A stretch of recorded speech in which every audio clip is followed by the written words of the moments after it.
Kita lanjutkan ke pembelajaran kita. Adapun tujuannya yaitu kita dapat menyebutkan kata kunci pada judul teks non-fiksi dengan tepat. Di sini sudah Ibu buat judulnya, kata kunci judul pada teks non-fiksi ya. Pada pembelajaran sebelumnya sudah Ibu jelaskan bahwa kata kunci itu yaitu kata yang penting pada teks ya dari judulnya itu. Nah, teks itu ada dua, ada teks fiksi dan teks non-fiksi.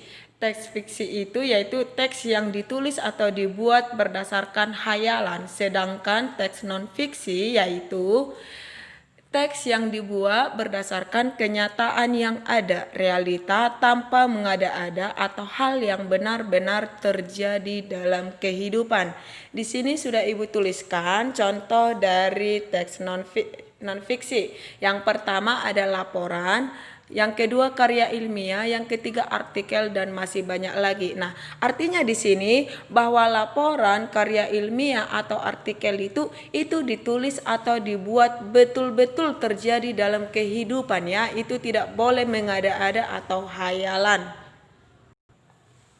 Setelah mendengarkan atau membaca dari pengertian kata kunci pada teks non-fiksi, di sini ada bacaan yang berjudul "Jadi Aktivis Peduli Lingkungan, Bocah Ini Kumpulkan 600 kg Koran Bekas". Nah, peduli dengan lingkungan bisa dilakukan siapa saja, tidak terkecuali anak-anak, seperti yang dilakukan Flavian Abesam, bocah 11 tahun di Abu Dhabi yang telah mengumpulkan lebih dari 650 kg koran bekas dan 60 telepon genggam tak terpakai untuk didaur ulang. Kita semua harus melakukan apa yang kita bisa untuk menjaga lingkungan.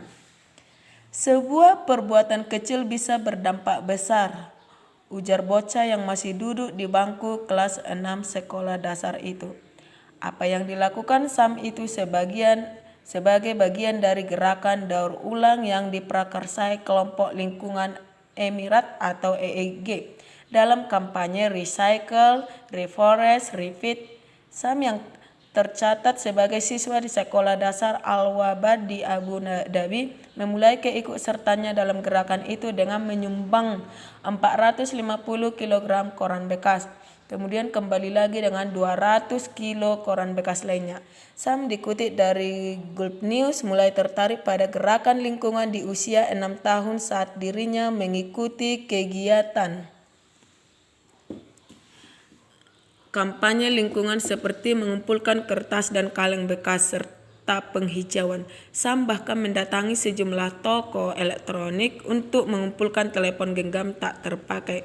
Aku pernah membaca tentang telepon genggam bekas yang harus dibuang secara khusus karena mengandung racun, ujar. Bacaan ini dikutip dari sumber http internasional Kompas.com Read 2017 yaitu 11 bulan 2 seri. Ya.